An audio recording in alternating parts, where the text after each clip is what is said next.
if I don't know it and if the student doesn't know it, then we can find someone else that knows it, and it's a learning process that way. So I don't put the pressure just on myself to know everything, and I try not to, at least, because I know that's like the biggest thing, is that the myth that teachers know everything, and I've realized that that also is false because we don't know everything. Good evening and welcome to Chasing Squirrels podcast. It's a podcast where we're trying to get a peek at the future of education and the changes that are happening along the way, and definitely getting the conversations with the individuals that are helping us move in that direction.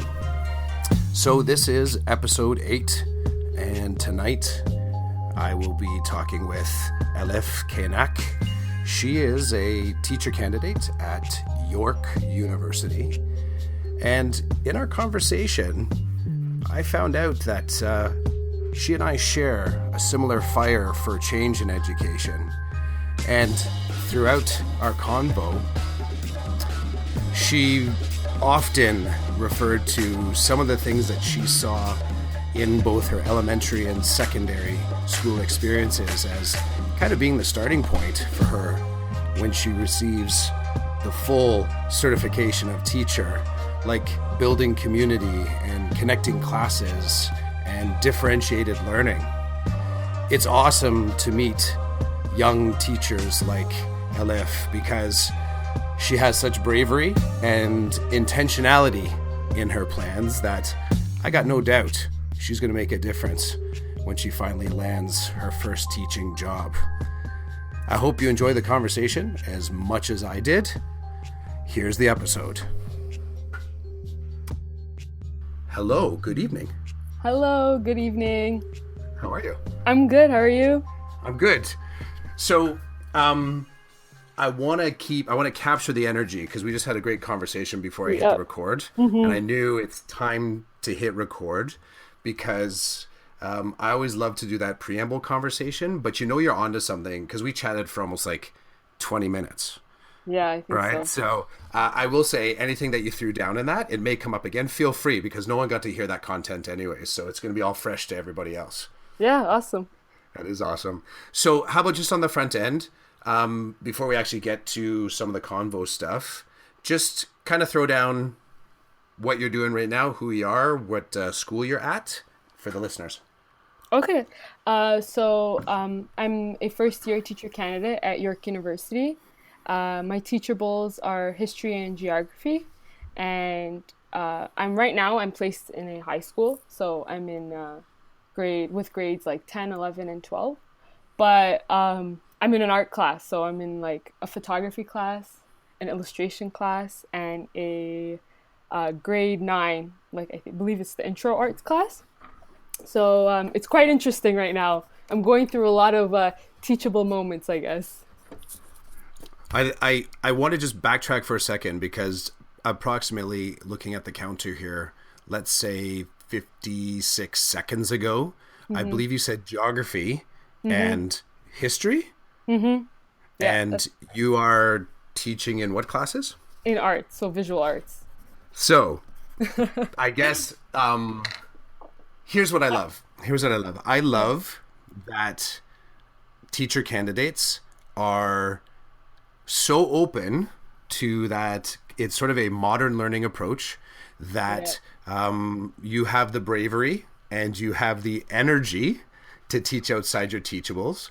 But I am curious, what are you thinking? How's that? How's that sort of working out for you? Well, to be honest, the first day of practicum, I was extremely nervous.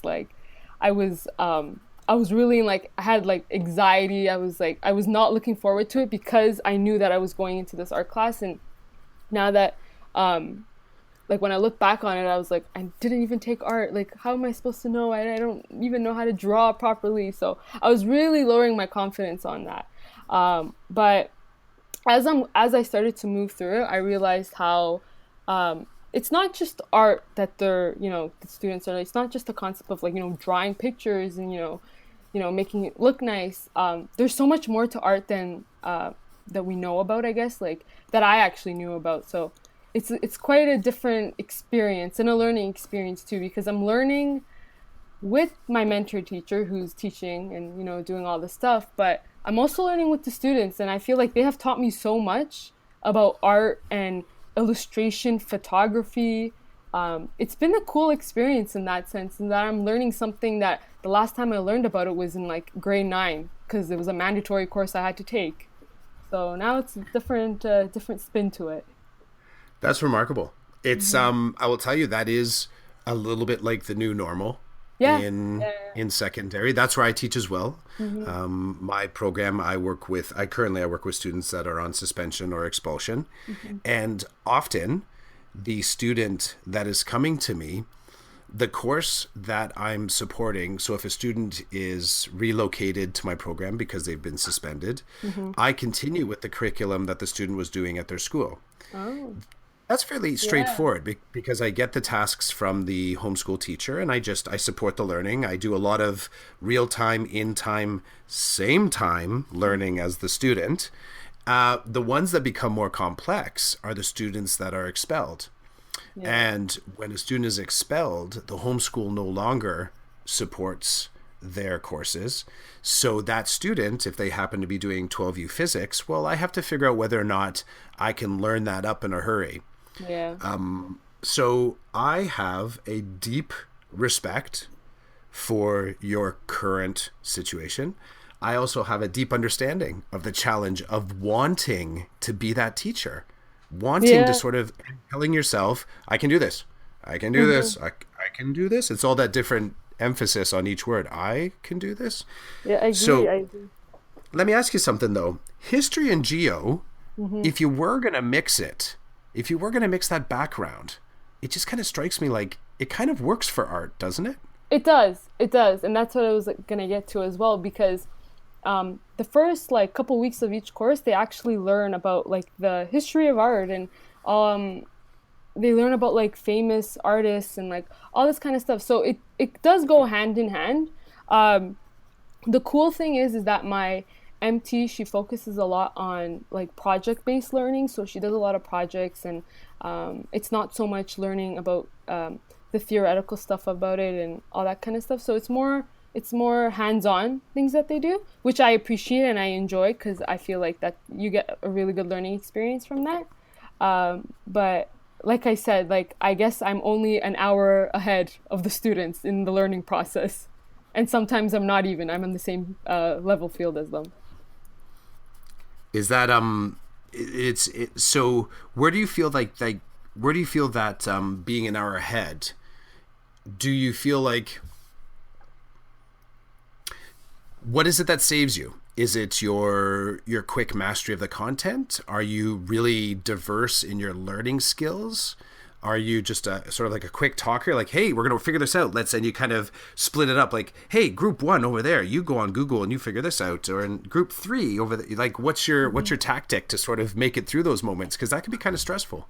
Yeah, it is stressful actually. Sometimes I don't know the answers, which is I learned that it's okay after um, failure and all that kind of stuff, which is it's fine. And I am that type of person that I'm just like, hey, listen, I don't know how to do it, so maybe we can ask someone else. Maybe they can tell us how to do it, or maybe we can check the internet. So, and my MT, she's very helpful, so she'll tell me as well, and she's there to help. So, it's more like if I don't know it and if the student doesn't know it, then we can find someone else that knows it and it's a learning process that way. So I don't put the pressure just on myself to know everything and I try not to at least because I know that's like the biggest thing is that the myth that teachers know everything and I've realized that that also is false because we don't know everything and it's all like a learning process that we too grow along and learn with the students. So if they know something, they can share with us. If we know something, we share with them.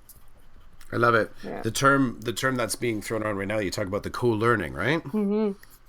I'm curious if we go back in the day, so we throw you back into a high school classroom. Mm-hmm. Were you that type of student? Were you that type of student where you were just kind of keeping up? Or were you the type of student that went deep and you were always kind of pursuing your learning? So basically, what I'm asking, I guess, is the type of teacher that you're being forced to be right now, as in really kind of scrambling and getting the stuff done in time, is that different from you as a student? Well, as a student, I would say that I was a really hard worker. So for me, it wasn't always like if you gave me something, for example, let's say math, because math was my, hardest subject. So if I wanted to learn something in math, I would have to like really, really work on it. I would have to like, study really hard in order for me to understand that. And it goes with everything, like with science too. I had to really, really get to know it first in order for me to actually understand everything. So and I wasn't afraid of asking for help. So I guess that part of me still continues today. Like it doesn't matter if you're, if you know everything or if you don't, you're a professional at the subject. I'll always ask for help. So I guess that's kind of like, I guess I take that from the student Elif that I was. But in terms of like, I guess working in collaboration with everyone and like group work, I always used to love group work. So that's kind of what I try to do in the classroom as well, is promote group work and working with others and sharing ideas, because I think you get a lot of information from other people. Yes, Yeah. true. I totally agree. What's the so moving from classroom to university and now teaching is on the horizon for you. What was it that made, can you think of a moment when teaching was made real for you? What was, how was that brought into possibility? Was it an always thing? Is like, you're grade 2 and you're drawing those pictures of you as a teacher in front of your classroom, or you're organizing your toys in your room and parents walk in and like, there's Elif teaching the toys again about Canadian history. Yeah. What is it that brought what did you go to teaching or teaching come to you? Well, for me, I guess in elementary school, it was education and like learning. Like I said, it was not like my best thing. Like I wasn't really, I guess I didn't really understand things right off the bat. And I guess back in the day, that was like a really, it was like something that teachers really look for. It's like you had to understand everything that was taught to you right off the bat, right? But I wasn't that student, so it was difficult for me to learn things right off the bat. Like I had to sit down, I had to look at it many times, I had to read it many times in order for me to understand something. And I get that a part of me basically motivated me to realize that I'm not the only one. And I know students go through this all the time. And it was those teachers that actually believed in me and, said, you can do this, you can understand this, you just have to work on it. Here's a different way of looking at it. That's kind of what motivated me. So it gave me the confidence. They were there for me when I needed help. And I guess that's kind of how I was intrigued by the teaching profession, because now when I'm in my practicum, I realize like some students, they're still going through the same thing because education has advanced so much. And, we shouldn't be focused just on like the memorization of content. And it's not just about how well you read or how well you write. It's more to it. So I guess that's when I had that moment, and I guess in high school too, when I just realized that teaching was something that I always had in me, but I wasn't conscious of it.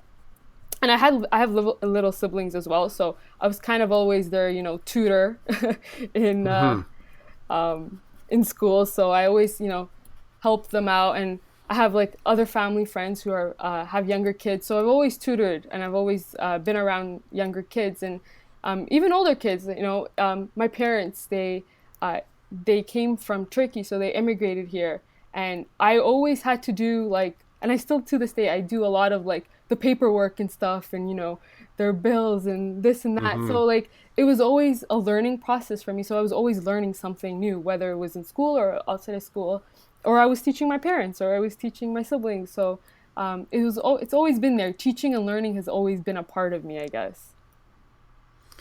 That's cool. It's sort of it creates a really nice segue into a career when sort of like elements of life, very natural elements of life, of helping people and being concerned for people and having people want you to be that person, that can be pretty powerful too. Like I said, I know I've watched kids set up their toy classroom and listen to them yell at their toys and thought to myself, I'm I'm thinking I might if I'm in a conversation, persuade them against becoming a teacher. I like the stories too, where it's kind of like, it makes sense. It's sort of, you're doing the things kind of naturally, and then the career just happens Yeah. to kind of work for it. I am curious, can you I like what you said about the school is just not about reading and writing well, and Yeah.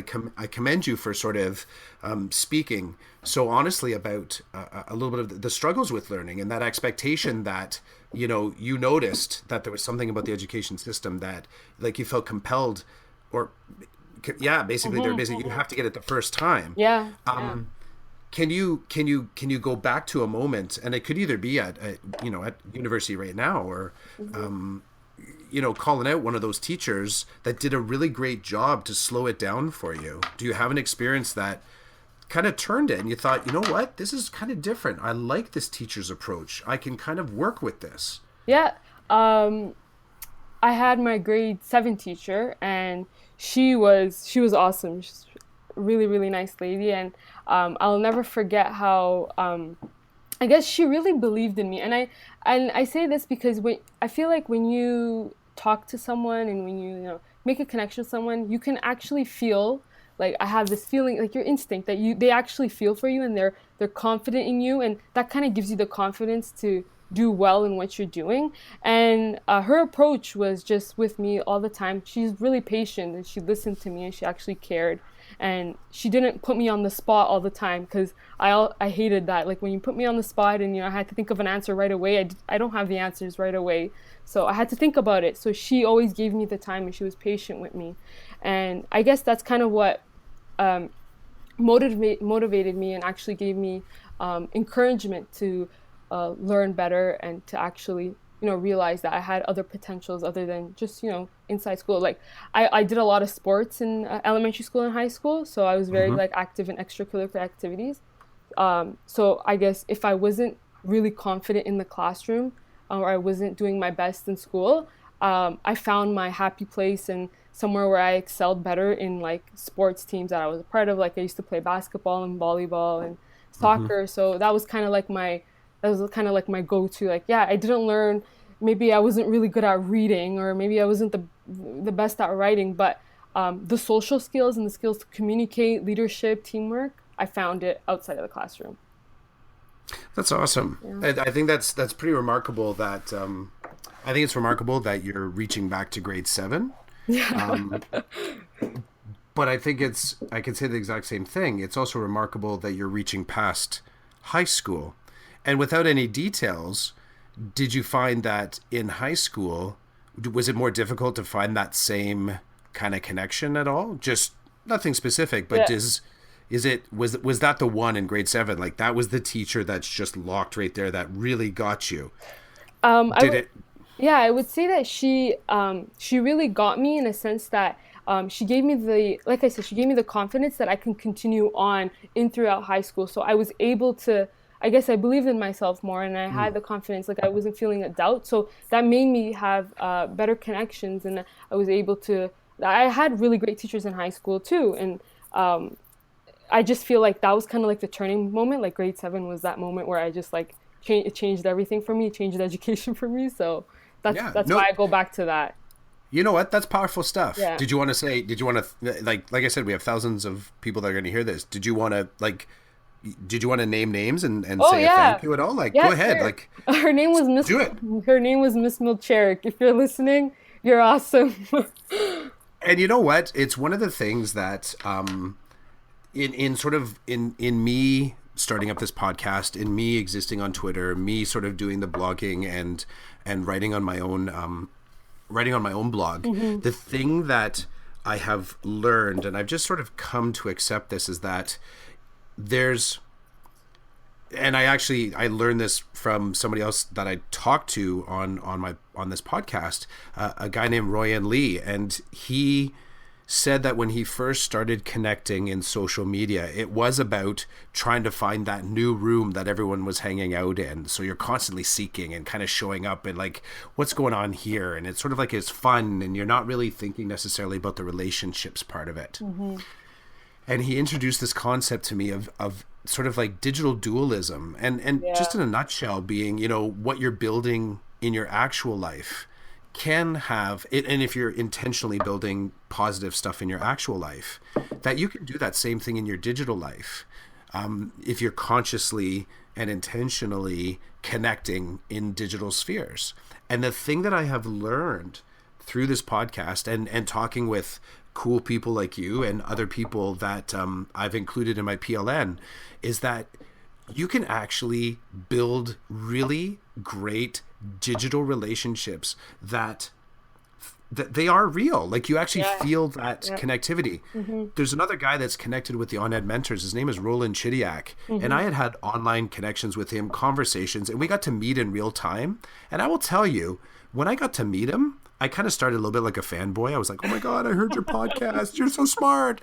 But after a little bit of talking, I actually felt like that kind of like brotherhood building. Like I Yeah. was like, this is a guy that's like he's parallel. Mm-hmm. What he does, what I've experienced from his online presence is what I'm seeing in front of me. Yeah. So me asking you to call out that teacher, Mm-hmm. what I've learned with this digital pursuit of doing podcasts is that this idea of, who knows if you and I hope you and I meet in some way. Hopefully, yeah, It that would would be be very awesome. cool.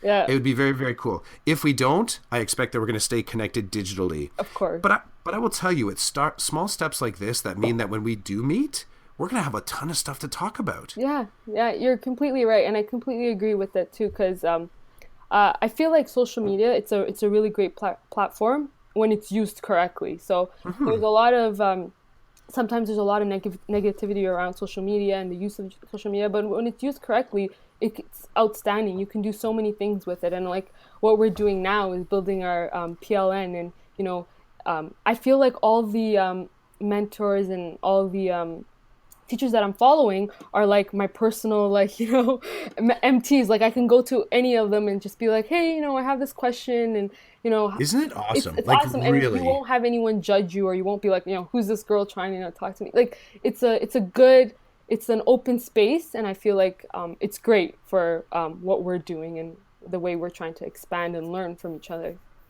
That's awesome. I'll throw down. So we're talking about the on ed mentors, the Hmm. that sort of like that hashtag Yeah, support teacher new teacher support group. yeah, Yeah, that's I really dig being part of that. I yeah. really, really do.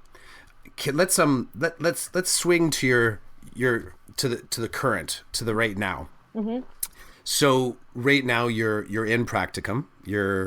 You're going. You had mentioned before we hit the record that you're going back into the classroom tomorrow. Yeah. So I'm always curious as to the.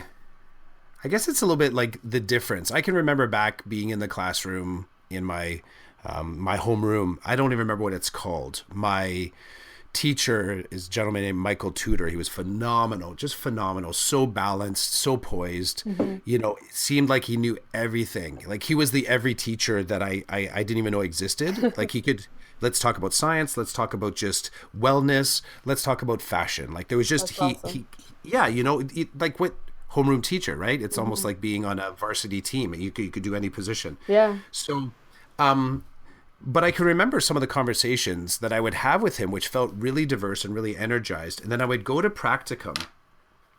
And even though those conversations were very diverse and very interesting, there was always something that was just a little bit different in the practicum. And I wondered, I would think back to how something was talked about as far as lesson planning or something about classroom management.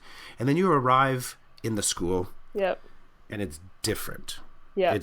And sometimes it's really obvious, and sometimes it takes a couple days to kind of figure out what it is. Hmm.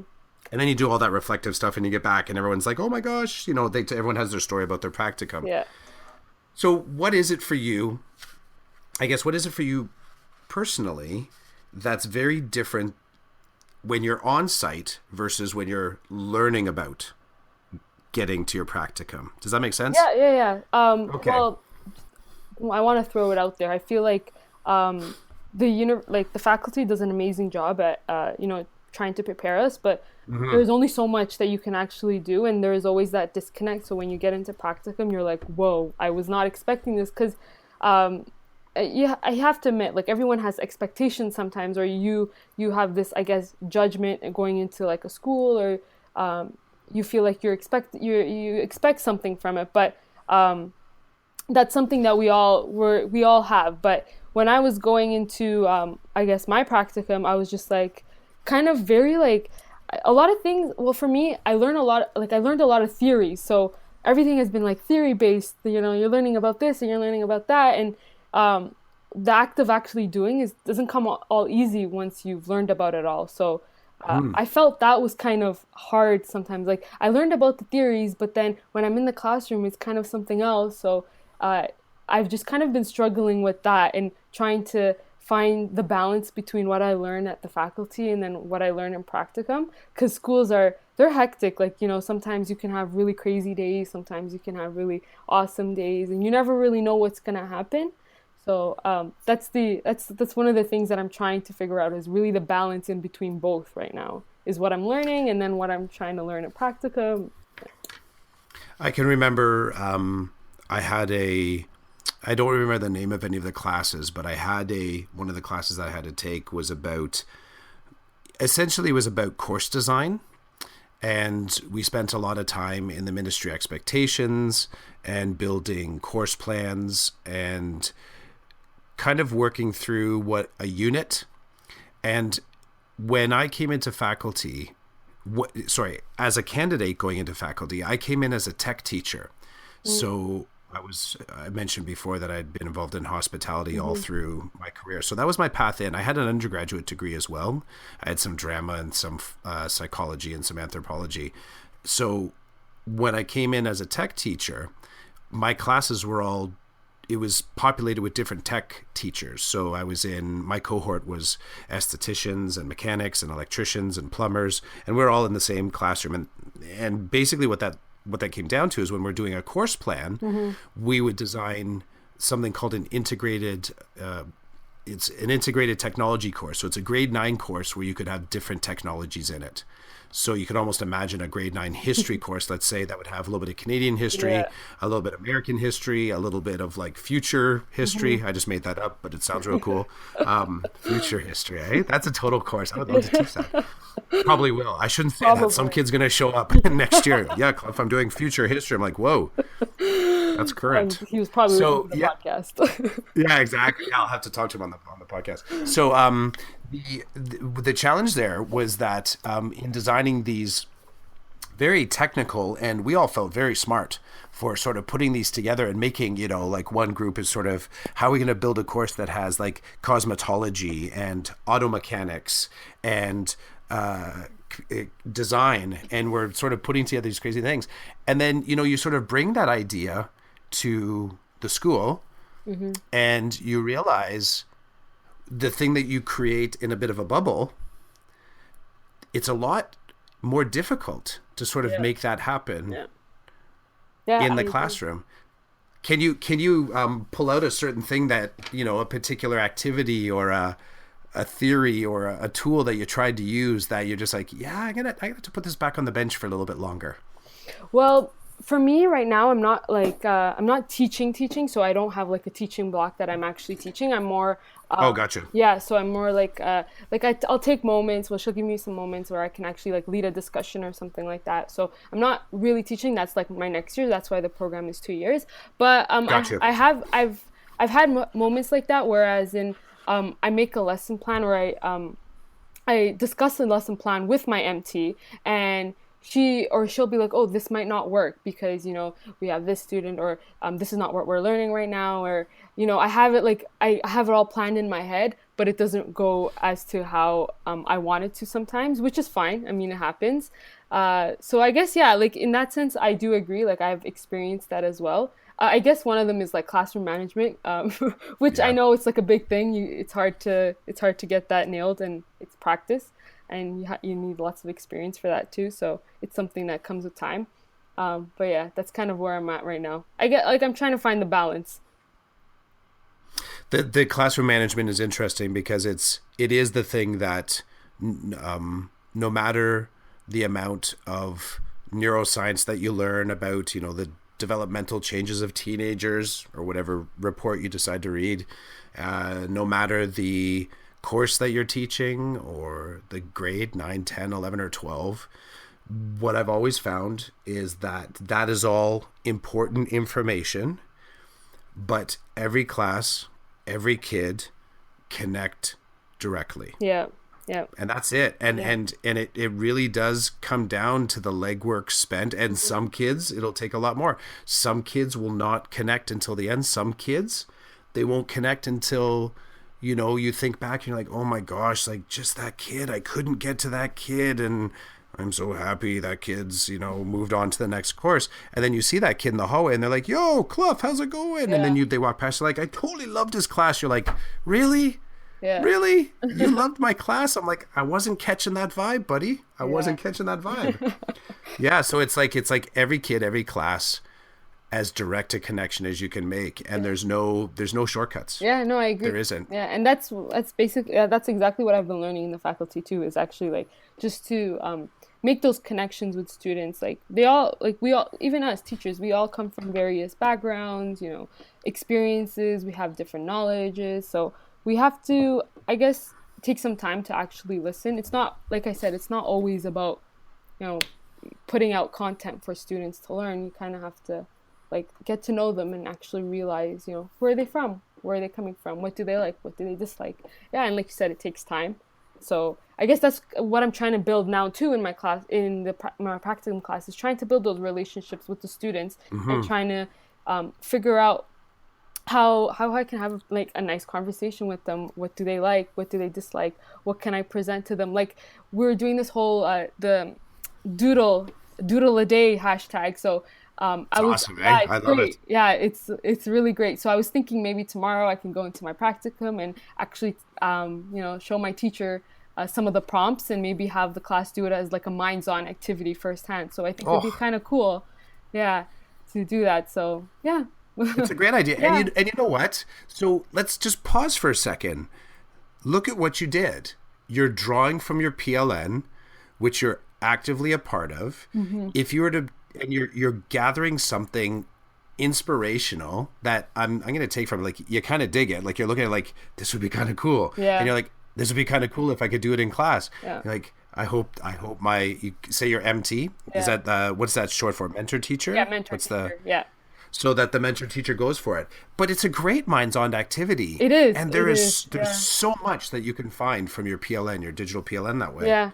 Because I was doing mine today and I was just like, oh, this would be so good tomorrow, you know, if I go in and, you know, I just like, you know, show my MT some of the ones that I've been doing, and it'd be like a cool thing to see. And, you know, maybe the kids, they would love it too. And I would love to like take pictures and then post their examples on too. So it'd be cool.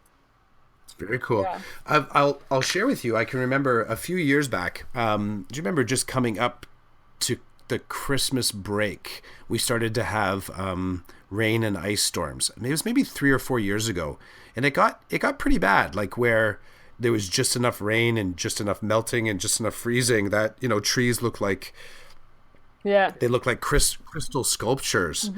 And at that time, at that time I was teaching in alt ed, and I was doing a personalized alternative education, and it's a lot like the program I'm in now, except it was in a school. So, and I would be teaching multi-course, and I was doing geography. We were talking about weather patterns, and I knew that the weather patterns were kind of freaky all over southern Ontario, and I wanted to find out specifically what was happening in a couple different towns, and I tweeted it out in the middle of class.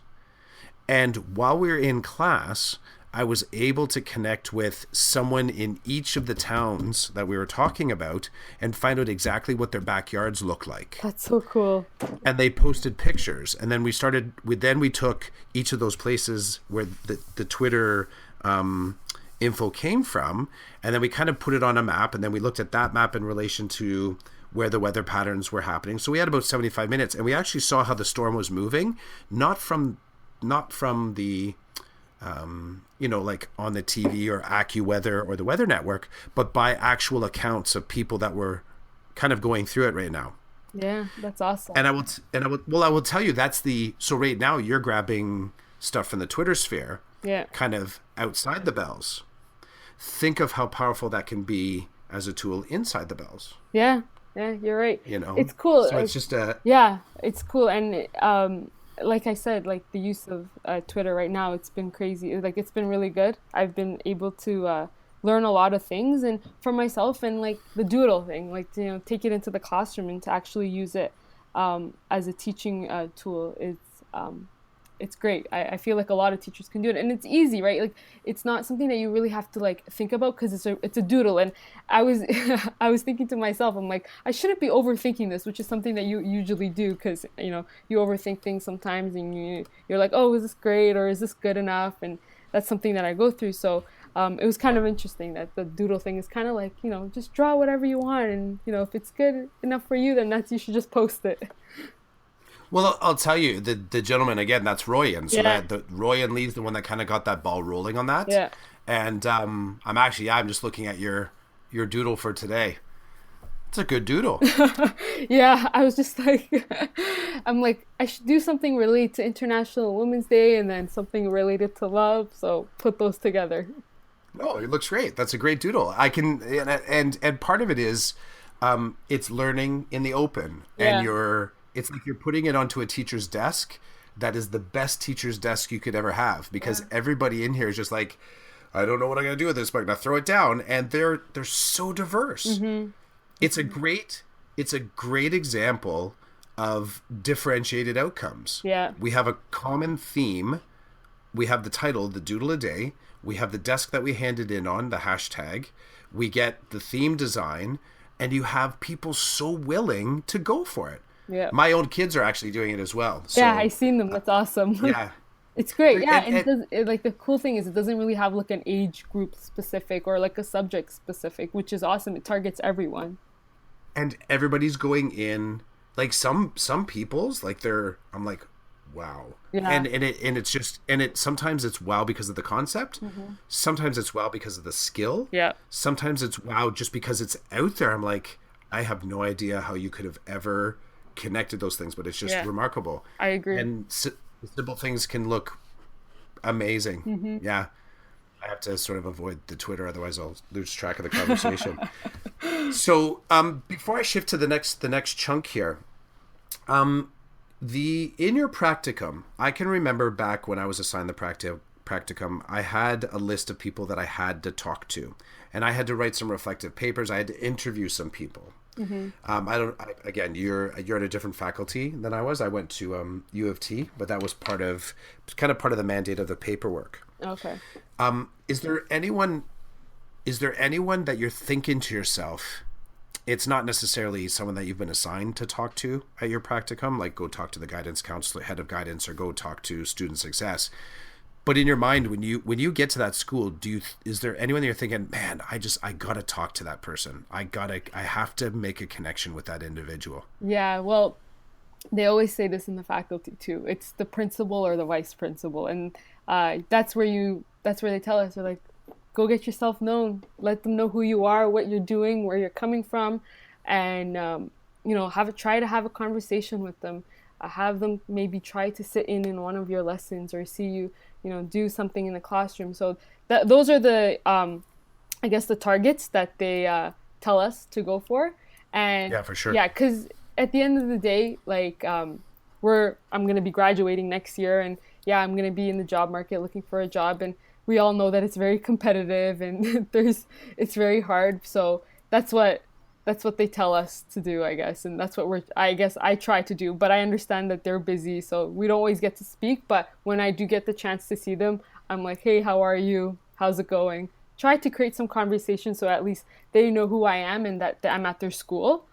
Along with other teacher candidates too, because there's not just me, there's like maybe 5 other people at the same time that I'm there. The other teacher candidates, are they all from your faculty? No, so there's I think there's 3 from my faculty, and there's 3 from UFT. So what's that like when you all pass each other in the halls? Is it like Oh everyone's no, just it's kind fine. of like staring each other It's like down? rivalry. No, it's fine. Everyone walks past. It's like, hey, what's up? What's up? Nothing. You? Or you guys are No, all it's just cool and yeah, calm it's around cool. each other? Yeah, it's cool. I don't see many of them all the time because it's a big school, but I do when I do get a chance to see some of them. It's usually like a good conversation as in like, how's it going? How do you like it? How are you feeling? So we basically ask about like, how's the classes going and like, what do you like about it, and what's not working for you, and try to like give each other some like motivation and also help each other out. So I usually see them in I the was photocopying room, so I know kind of crazy in there sometimes.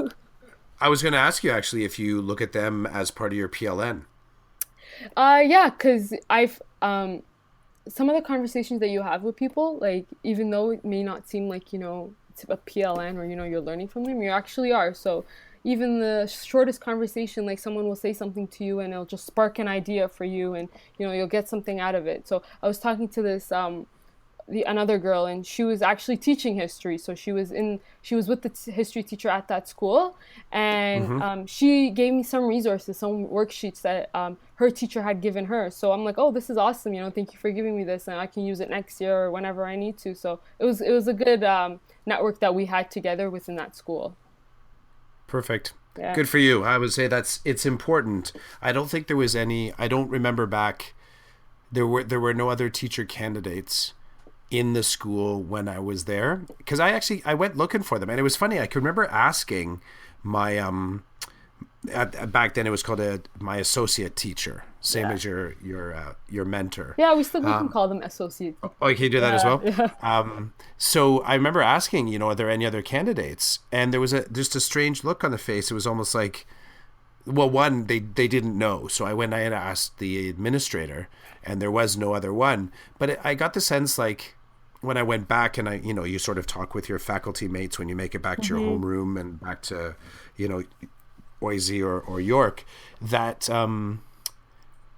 that nobody was really, there was a lot of space in those schools. There wasn't a lot of there wasn't that idea of building that sort of learning network. That it was a little bit more a little bit I want to say it competitive, but it's the wrong word, because you can't really compete against another candidate. Yeah. You're not in any position to. Yeah. But it was almost like a little bit of that sense, like, But I was like no one really wanted to sort of connect that way. Yeah, no, and I completely agree because I'll be honest, like I get that feeling sometimes as well, is that there's too much, like it's really competitive, and like there's a lot of It is. competitiveness going on between people in the faculty and then like in the school. As much as I don't want to think about it that way, there is, and you kind of have to face the reality of it. So it's hard sometimes to, I guess, create that PLN within the school with other faculty members, but you kind of have to seek it yourself. I feel like you kind of have to have it within yourself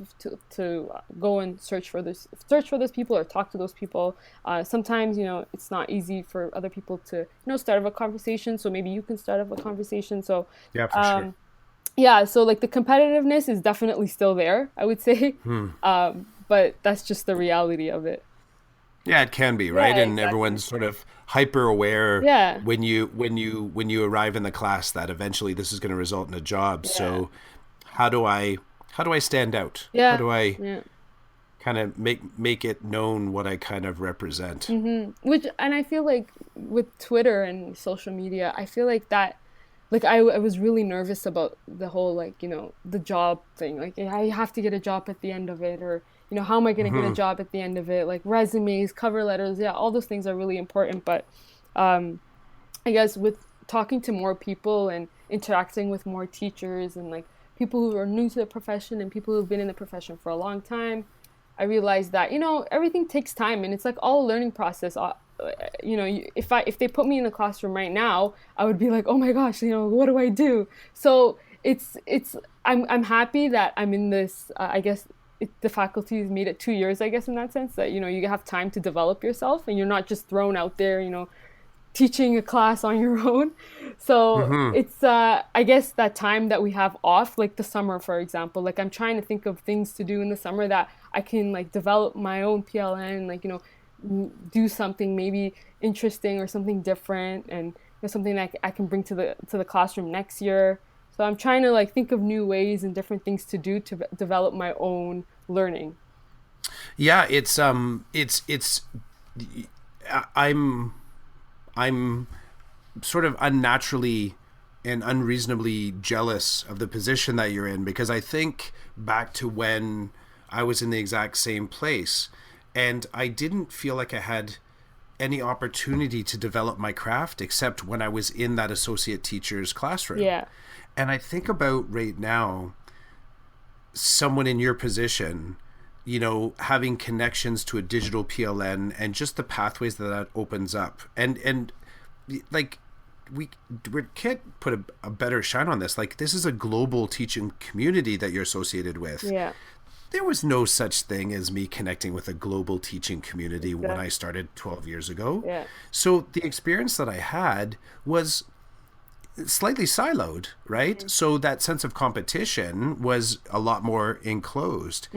I have no doubt that you will find something that you're going to be able to start to develop just by staying connected with your learning network. You're going to see stuff and say, I'm going to try and talk to that person this summer, or I'm going to make a video like that, or I'm going to do something in the summer that's like a micro project that I'm going to end up doing a TED talk for, and then I'm going to wrap that. You know what I mean? Yeah. You're going to Yeah. see this stuff that the social media learning networks, that really is what's so cool about having our learning accelerated with technology. Yeah, yeah, and I feel like that's like you said, it's like it's really new, but it's also very like innovative. Like it's always changing, and you can always do something with it, and you can develop things, and you can put it out there, and everyone else can see, and you can even use it as a teaching resource. Well, a lot of teachers have been using it, like Google Classroom is like a big thing now. So all those kind of things they're out and out there for teachers to use and conquer. Like I went to a smart boards workshop the other 2 weeks ago, and it was interesting. Like I've always seen the smart board in the classroom, but there's so many different technical parts to it, and so many cool gadgets that you can use online on the software. And I was just amazed by all the things that I learned just from that workshop that I went to. So it's cool. That is cool. Yep. I love hearing stuff like that. I love that you sort of mentioned the smart board, the future technology of Yeah. teaching, right? Yeah. So I think that's where I'd like to go next. I'd like to let's shift into the sort of like the last chunk. We're in the last 10 minutes or so of the podcast. So I'm curious about what the future of teaching looks like to you. And I mean, we can make it as the future of education, but there's kind of two parts to this thought. One is a little bit about you get to forecast a little bit. So sort of looking at, what education might look like when you get your contract, or you could push a little bit farther, maybe 5 years down the road or Yep. 10 years down the road. And then what do you bring into that game? As in, is there a project that you're looking to connect with, or a skill set that you're hoping to kind of develop or market? So it's, what do you bring into that future, and what do you see in the future? Um, well, I guess on the note of technology, the increased use of technology and I guess the proper use of it and the innovative use of it, I feel like will be a big part of future education, and education now too is growing, and also just the whole aspect of working together, and I guess teaching, co-teaching. I feel like that's also, I find that really important, like teaching with other teachers in a classroom. I know that's something that happens now too, but maybe more of that, more community involvement as well, because community is such a big part of education as well. Like not just, it's not just the school, but the surrounding community. There's so much more to it. That I feel like is also a growing process and something that will continue on.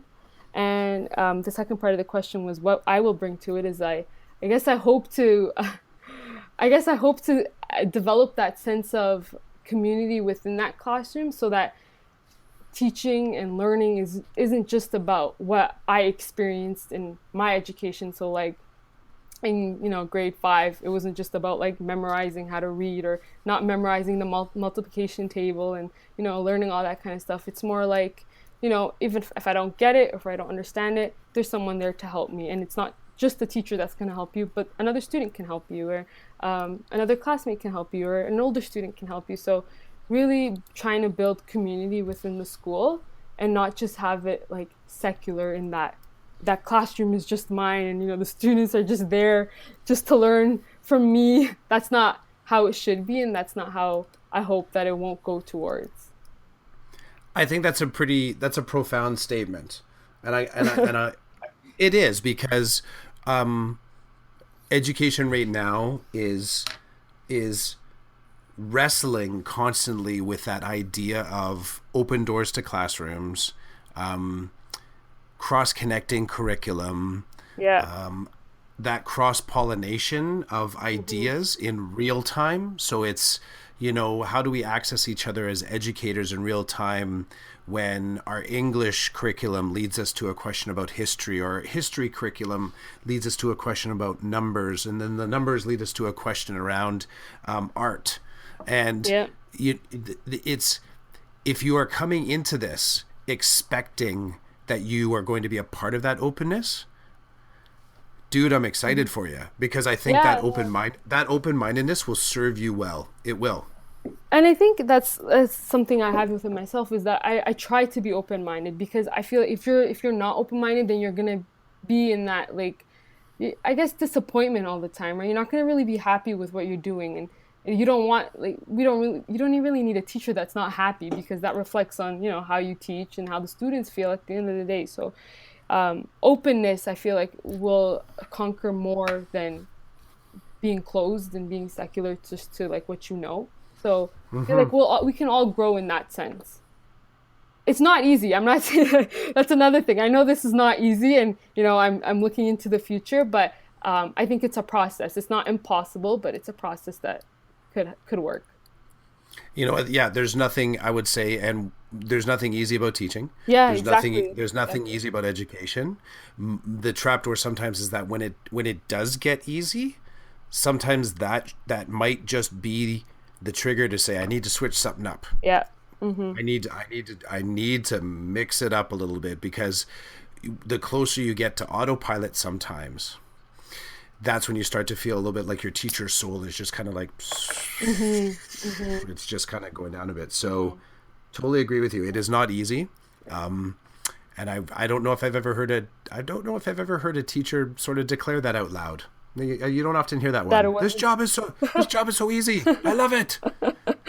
They usually say, they talk about the challenges, Yeah. they talk about the successes, they talk about the things that they're still working on, and Yeah. they get this sort of like crazy grin on their face, like they're just like in the middle of that problem solving. And Yeah. I don't assume it's easy, but Yeah. God, they really, the ones that, like, you kind of go, you're really digging, like, trying to figure out this kid or figure out Mhm. this curriculum, Mhm. and there's just like that knowing nod, like, yeah, yeah, I'm gonna do it. I'm gonna figure it out. Yeah, and I feel like That that's, yeah, I completely agree. And sometimes when, like, teachers are, like, really experienced teachers, they're explaining something to me, I'm like, wow, you make it sound so easy. Like, that's awesome that you're doing that. And I feel like maybe because it's really, like, early on, and I'm still in the learning process of everything. I'm still trying to, like, grow and develop those, like, ideas and maybe projects that will inspire me in the future, and that I'll actually work towards doing. That I know that it's not easy, and I don't expect that it's easy. And I know that teachers put their heart and soul into everything that they do. And I heard there was a teacher that said that she said something, there's a reason to my madness all the time. That's what she said to me. And it's true, there's a reason to everything that they do, and that they put out there. So I respect them all. very cool. Yeah. Okay, so where would you like to be found? Somebody wants to reach out and talk with you, connect with you, someone that's not in your PLN, they have like I gotta find out more about this teacher candidate. Where do you want them to find you? Yeah, well, right now, I'm only on Twitter, so my Twitter Okay. handle is Miss_Kaynak, my last name, and yeah, so hopefully that's where they can find me. But hopefully in the future, I'll be expanding. Elif, this was an awesome combo. Yeah, thank you so much. Can you believe it? Like, we just threw down like just under an hour. Yeah, didn't even seem Time like it. time flew by. Yeah, Well, I wish you the best of luck in your practicum and in your next steps going into your second year. I'm going to commit to this. I want to connect with you next year. Okay. yeah, that So, would be awesome. and just to see, like, what is it you're developing next? What are how does year one fit into year two? And then, of course, we'll have to talk about what going for your full contract after that's going to look like. Okay. Yeah, definitely. Thank you so much. You're very welcome. Have a wonderful evening. You as well. Thank you.